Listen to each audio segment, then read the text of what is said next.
Grace Paley's work represents the first drops in the first wave of feminist writing, so-called kitchen dramas, as she herself called them, from the collection, her first collection, The Little Disturbances of Man. An Interest in Life is from that collection of 11 stories, published in 1959, one of her most widely anthologized and respected stories. And it includes in its text the volume's title, when the protagonist's lover trivializes her suffering compared to people who go on a television show called Strike It Rich as The Little Disturbances of Man. The story's title has the once common usage of a man as a generic designation for humankind, but the subtitle, Stories of Men and Women at Love, speaks volumes about Paley's real terrain. At love calls to mind at war, and there are love battles in Paley's stories between the sexes, some gentle and some not so gentle, like the story we will be studying. Paley tried writing like a man in the male-dominated 50s fiction world, but had to discover and plumb her own voice. She tried writing novels, but never succeeded. She told me in an interview I did with her, rising above what she deemed to be the pedestrian or the pedantic was impossible for her in terms of aspirations to be a novelist. She just never was able to bring it off. But she was, as far as fiction was concerned, clearly a sprinter, and I might add, a fast and deft and original one. And I also might add that this difficulty of women finding what you could call, by today's standards, authentic women's voices was in many ways ubiquitous. Adrienne Rich, the American poet, writes about how she tried to write like male poets, couldn't do it, just like Paley couldn't write a novel. Common folk, or urban proletarian, were the lives that Paley presented in her fiction. Mostly Jewish, but in An Interest in Life, Irish Catholic. She also spoke in her stories in voices both male and female, but here is much of Paley's uniqueness and originality in establishing voices, mostly female, of real and everyday people. I want to give you a little sample of that from the beginning of the story that we're going to be working with, An Interest in Life.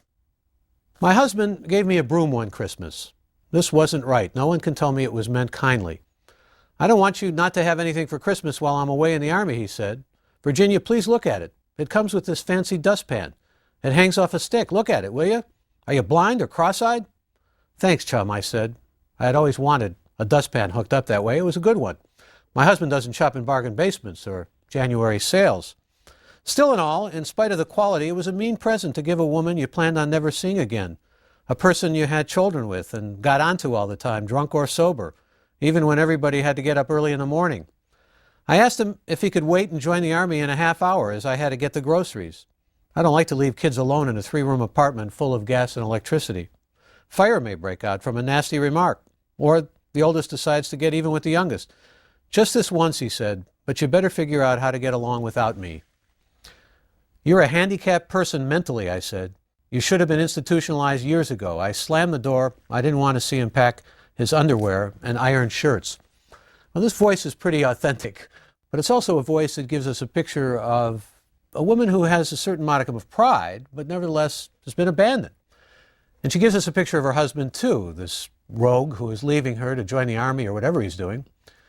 The collection, The Little Disturbances of Man, in fact, begins with distinctive voice of a character simply called Aunt Rose, telling her niece Lily about her life and a startling impending late-in-life first marriage to an actor named Vlashkin, whom she had had an earlier love affair with.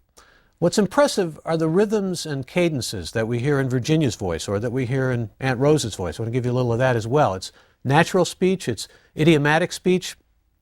Here's the first paragraph of Goodbye and Good Luck, the opening story in The Little Disturbances of Man.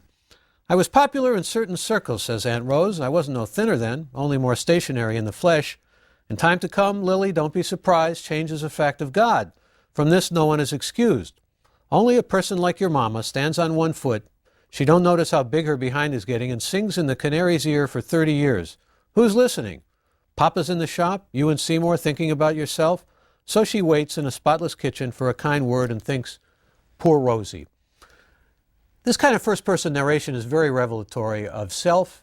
It gives us a picture of who the person is. It also gives us a sense of a voice that we can hear. It's a voice that establishes itself.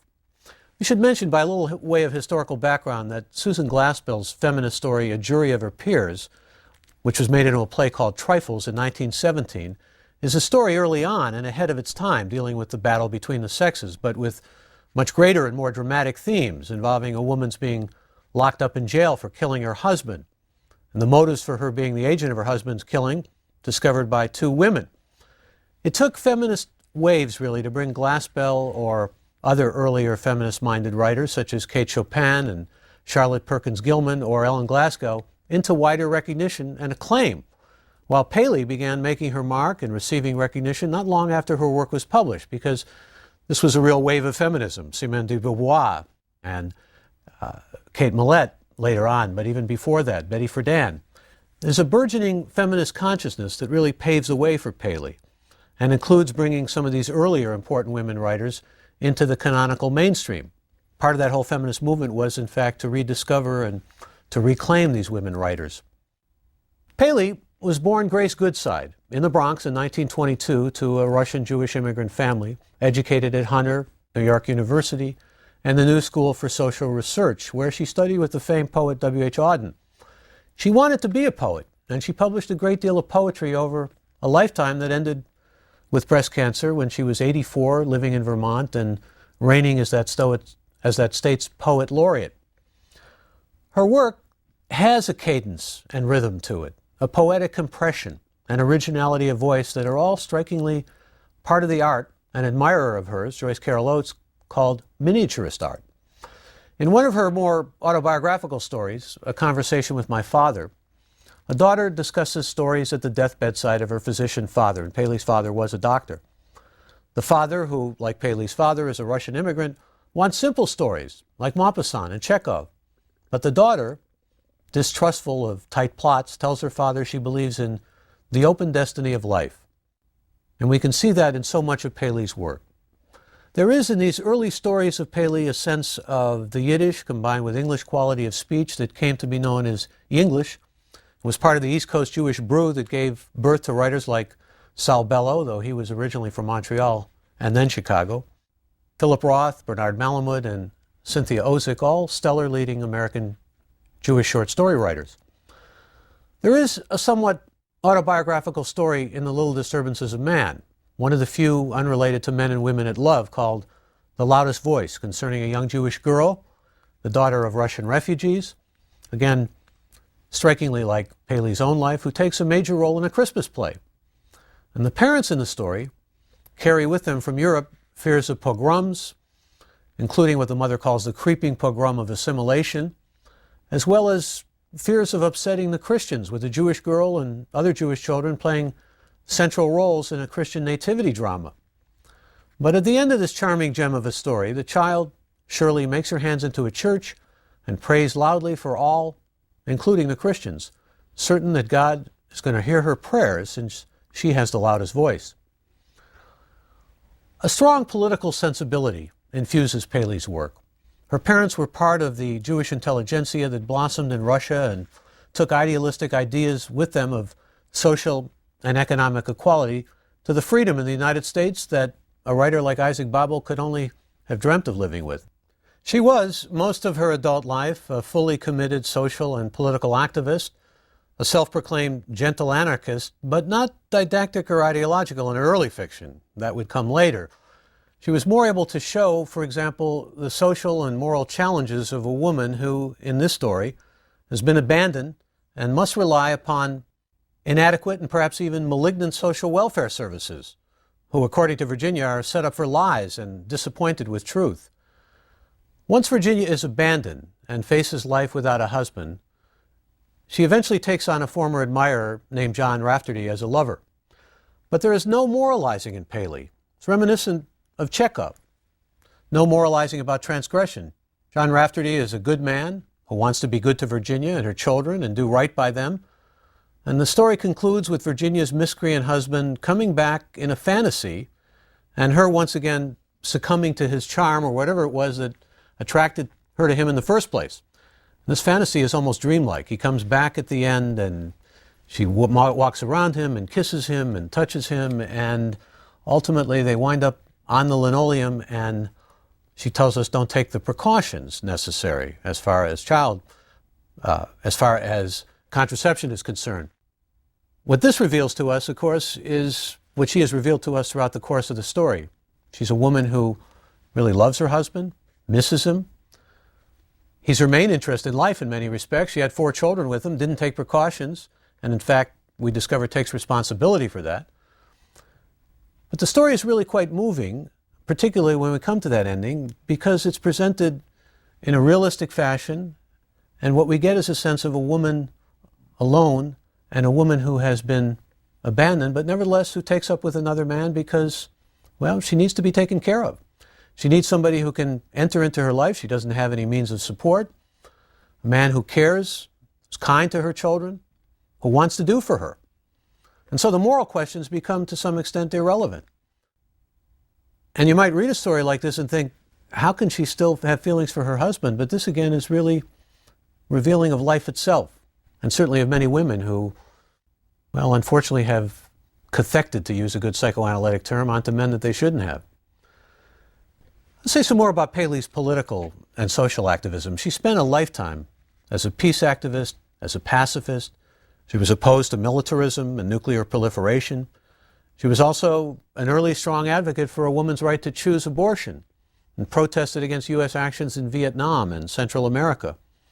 Her friend and fellow fiction writer, who became famous with his stories in The New Yorker, Donald Barthelme, described Grace Paley well and succinctly when he said, "Grace Paley is a wonderful writer and troublemaker, and we are fortunate to have her in our country." But these early stories, like an interest in life, are mostly of domestic life, and they eschew what might be called hard political or political troublemaking. For a vibrant hard politics or political troublemaking, for a vibrant celebration of what is human, and a craft of fiction based on character and on compelling language. Sexual politics are certainly implicit in an interest in life, in the fact that Virginia's husband gives her this broom for Christmas and then tells her, before he leaves her, that a new broom sweeps clean. But it's not as if she is coming in any heavy-handed way. This is something, again, within the realm of realism that could happen. There's no lecturing, there's no sermonizing, there are no homilies. It's simply the fact of life that Virginia is left to survive without a man in her life, for either herself or for her 4 children, making her more willing, ultimately, to take John Rafferty as her lover. This type of practical-minded behavior follows a pattern in naturalistic fiction. Think of a novel like Sister Carrie, a famous novel, The Turn of the Century, by Theodore Dreiser, where Sister Carrie goes to Chicago from a small town in Wisconsin, and she's faced with surviving on her own. She had stayed with her sister and her sister's husband, but life there was really untenable. And so a man named Drouet comes along, and Drouet is a drummer, and Drouet wants to put her up and take care of her, and it isn't even a moral question. It's a question of survival. I mean, that's pretty much how it's presented in Sister Carrie by Dreiser, a well-known naturalist, but in many ways it's also how it's presented in Paley.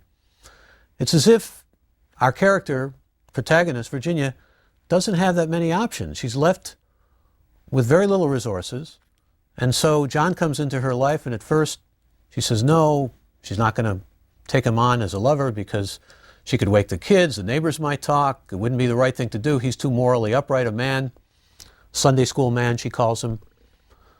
But then things change, and they change because of essentially the fact that, well, she wants to be taken care of, and she doesn't have the resources. She needs to survive. Sexual politics also play a significant role in Virginia's taking responsibility for the consequences of her sexuality and blaming herself for her husband's lack of success in life. This may seem woefully unfair, but it's Paley showing us how many women, particularly of this era, thought of themselves. Call it low self-esteem, call it a lack of awareness of sexual and gender issues or issues related to feminism. A man can't help it, Virginia says, but I could have behaved better. She takes the onus of responsibility. Forgetting the precautions as far as contraception is her fault in her mind. And a contemporary woman might read the story and blanch at it or recoil, but nevertheless, it's really very true to its time, and it's probably, unfortunately, true still today. When she first refuses John Rafferty's advances, she says, the responsibility would be on me. And this is despite what she described as his alcohol-fueled offer to put his immortal soul in peril. It becomes rather ironic later on when she says, boy, for somebody who was that religious-minded, he certainly did a lot of zipping and unzipping and buttoning and unbuttoning very quickly and didn't seem to be all that filled with guilt, in other words. But aside from the sexual politics which are in the story, though not any heavy-handed didacticism or not any moralizing, there is a nascent feminism here. It's tied to the zeitgeist that featured Betty Friedan's ideas in The Feminine Mystique, which appeared in 1963 and had ideas in it that were anticipated by Paley. The good-natured Virginia refuses to say hello or to smile for the landlord. And there again we see Paley at least representing some of her political views. Landlords are easy targets and landlords are perhaps seen as gougers and all of that. But for the most part, other than that, and other than the sense that we get of an abandoned woman who needs to rely upon another man to survive, we don't get any heavy-handed sexual politics or feminism. But the feminism is there. It's nascent. Popular get-rich television shows, such as the $64,000 Question and Strike It Rich, are juxtaposed in this story to the reality of Virginia's plight, giving us a portal to the influence of popular culture and the rise of the television age. Strike It Rich featured an actor named Warren Hull as the host. It was a radio show back in 1947, is when it began, and then switched over, as many programs did, to television from 1951 to 1958. And it was a program that was set up for needy people to collect money by going on and answering questions, or going to what was called the Heartline if they couldn't answer the questions that were posed to them. This is a show essentially based on people who had great need. Another show of that type was a TV show called Queen for a Day. And to get on these shows meant you had to tell your hard luck and tragic life story, which Virginia, while in the middle of her third beer, is apparently willing to do to get on Strike It Rich. Examples of popular culture and the increased presence in short fiction of radio and television shows and personalities in movies and film stars begins to become more and more evident in the post-World War II era of short fiction writing.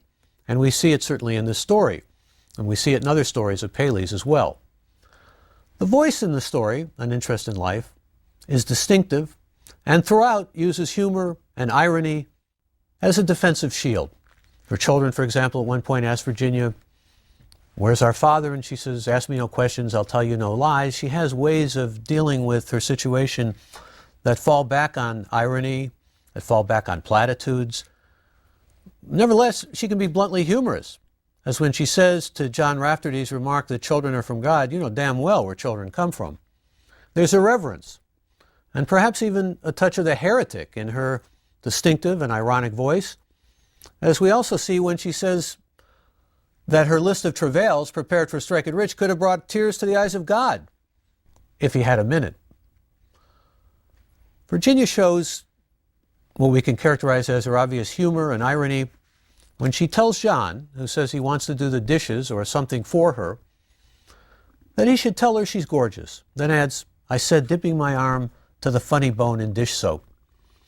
Her humor, her good nature, her sense of irony, and her ongoing and resilient interest in life allow her to survive.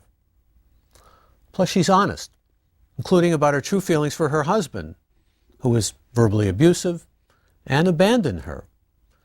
In fact, she doesn't want to tell John, but she tells us that her husband meant the world to her. And of course, even after the time has elapsed and he's been gone for 2.5 years, continues to mean the world to her. This is a kind of Darwinian style of self-truth that gives the story its title. All that is really necessary for survival of the fittest, it seems, this is Virginia's voice, is an interest in life, good, bad, or peculiar. And that, in some ways, reflects the kind of optimism we see in Paley. I mean, we've seen so many downbeat stories and so many tragic stories, and if I said to you, well, here's a story about a woman who's abandoned, who's left with 4 children, it begins to sound, on the surface again, very much like a downbeat story.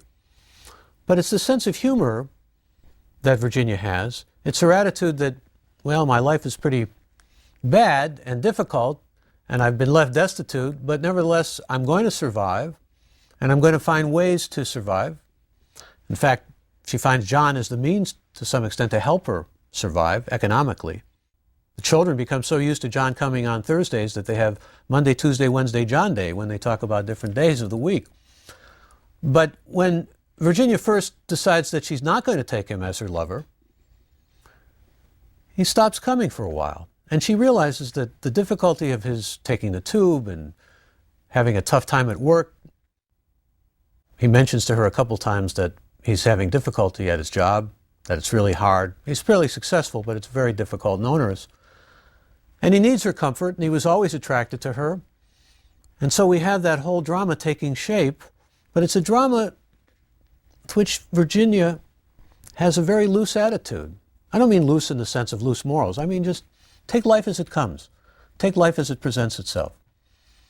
We know, for example, that John Rafferty's mother disapproved of Virginia and didn't want her beloved son to marry Virginia. And in fact, he marries a woman named Margaret. They live in New Jersey, and Mrs. Rafferty feels that Margaret's a lousy daughter-in-law and tells Virginia, you would have made a much better daughter-in-law. Virginia's very ironic about this because she recognizes the fact that, well, she knows the fact that Mrs. Rafferty did not approve of her. Though by contrast to the daughter-in-law she has, Virginia looks even better. Virginia's ironic in her descriptions of her children. Philip and Gerard are both called liars by her, though lovingly. And she describes in hyperbole the sibling strife of her children as brother constantly raising his hand against brother, and the girls ready to go to court over the ownership of Melina Lee, the name of the doll. All of these contribute to a sense of the story's, not lightheartedness, but taking away from the tragedy and leavening it, bringing it down to a level with which really survival tools and Virginia's attitude suggest something less than tragedy to us. Virginia's husband, for whom she gave up an allegedly wild life, sadly and ironically remains her main interest in life, and she would, she tells us in the story's final confessed fantasy, complete with a maypole, let him get on her and make love to her again. But this presumably not only led to her 4 pregnancies, it also gave her joy. In fact, happiness really comes about embedded in that final fantasy. She tells us to some degree that happiness is easier for a man. In fact, she believes that it's easier for a man. Men can do what they want to do. They can leave and abandon women if they want to, go off and join the army or whatever it is that her husband does. John Rafferty's mother tells her early on in the story, I don't know a man living that lasts you a lifetime. Yet in spite of her plight and her misfortune and her feeling that men have really all of the advantages, Virginia remains kind-hearted. She remains a loving mother. She remains someone who can have the kind of attitudes that can allow her to prevail, to survive. And she also is admirable not only in a kind of stoicism, but she holds to an honor code and a request of her husband's brother not to inform the authorities of her husband's desertion. Now, this would seem like something that she would want to do or that she ought to do, but she doesn't. And her husband's reasons for souring on her, and nearly everyone else, incidentally, including the neighbors and his pal Spielvogel, I have to just pause for a moment because that name is a striking one to readers of American literature because it's the name of a psychiatrist in Philip Roth's Portnoy's Complaint, which appeared years later. But Philip Roth was a great admirer of Grace Paley's and one of the first to bring her work into public recognition. But her husband's leaving her and really going sour on just about everybody remains mysterious to her in many ways. Her husband is mean, gives her a broom, he's verbally abusive, yet she remains loyal to him and can't overcome her desire for him. We learn, by the way, the details of her story of abandonment when John Rafferty comes into her life again as a would-be lover. And it's a testament to Paley's craft that a swift 2.5 years elapse before Virginia reveals, the details, some of which she reveals to John Rafferty, but some of which she withholds out of pride and reveals to us. In the opening of the story, all we had really was the spectacle of a husband skipping off to the future after giving his wife a broom with a dustpan as a present to sweep free and kissing her in a way she tells us to make her feel her loss, leaving her and the 4 children with the rent unpaid and all of $14. It's really a testament to Paley's craft that she sustains this credible first-person voice as Virginia manages to intersperse to us details of her life, as well as giving us a physical picture of what she looks like. She tells us she's a woman with a horsey build, that she has big knees. She talks about her arthritis. And her husband, as he begins to verbally abuse her in the details that she gives us of their marital life together, comments on her ass being so large that it's too big for the bed. Kind thing to say to one's wife, huh? This was the first, and dare one say, seminal, or certainly one of the first seminal stories, moored primarily to women's dilemmas and women's sexual politics. In the sphere of the ordinary, an ordinary American woman with children abandoned and left frightfully near destitution by a wayward husband. But it's really in many ways a multidimensional portrait of a woman who endures great upheaval and inordinate responsibility, but nevertheless maintains her sense of survival, maintains an individualized voice, which is very appealing, warm and human, has vital qualities to it, is distinctive, and perhaps most important of all, is credible. And this is a story which is really masterfully framed. When the story begins, we have Mrs. Rafferty, John's mother, somewhat drunkenly pushing Virginia to pay her respects to a neighbor woman who has died. And the story ends with Virginia acknowledging that John and his mother and she, Virginia, are all hypocrites. But then we go to Virginia's fantasy about her husband. And we're left as readers with an understanding of the truth behind the sympathetic and practical-minded, modern transgressive woman. Virginia, for all her faults, remains a most memorable human character with an interest in life that sustains her and an affirmation of her humanity. She'll even, she tells us, say hello to the Spanish.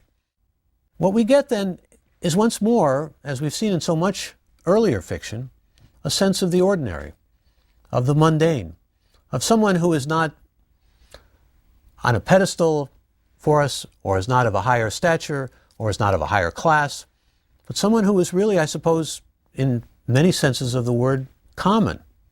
But nevertheless who we identify with, and we identify with in ways that empathize not only with her situation, but which also recognize that she's a real human being. It's Paley's masterfulness, it's a testament really to Paley's art, that she can make us feel for this woman and make her palpably real to us. That is, make her character real to us. How does she do this? She does this by the voice in large part. She does this by having Virginia tell her own story and convey and impart her inner life, as well as the details of her life. And her inner life is so based on this fixation on her husband that she really believes on some level, fantasizes, even though the realistic side of her brain, of course, will not accept it, that he's going to come back to her. In her fantasy, he enters with a key, still has a key, talks about her changing, but in her fantasy, he hasn't changed. He remains the same, and he's come back and returned to her, as she hopes, really, he will. But in the meantime, there's John days, and there's John. And John is concerned about her kids, unlike her husband, who obviously was not. And John is there to take care of her.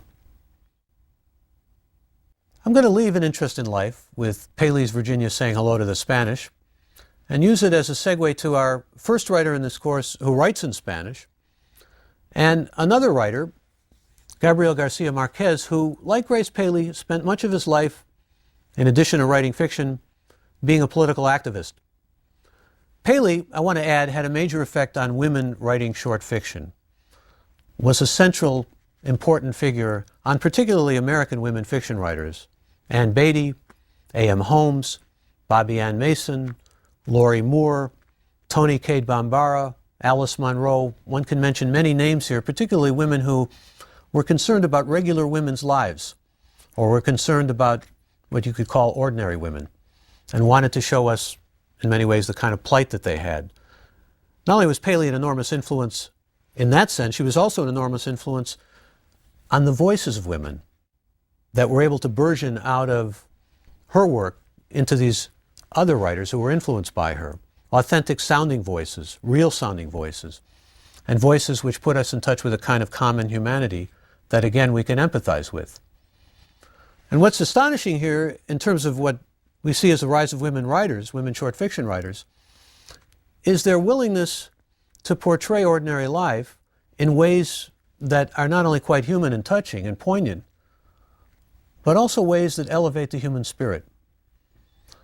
And I say human because all too often there's this emphasis just on gender. What we begin to realize with writers like Paley is these aren't stories just about women. These are human stories. These are stories that really can touch all of our lives. And the same certainly can be said about the stories of magical realism, which we're going to be introduced to in the work of Gabriel Garcia Marquez, a Nobel laureate in literature whose classic mythic tale of Very Old Man with Enormous Wings was published in 1955. We talk about Marquez and his mythic folktale next.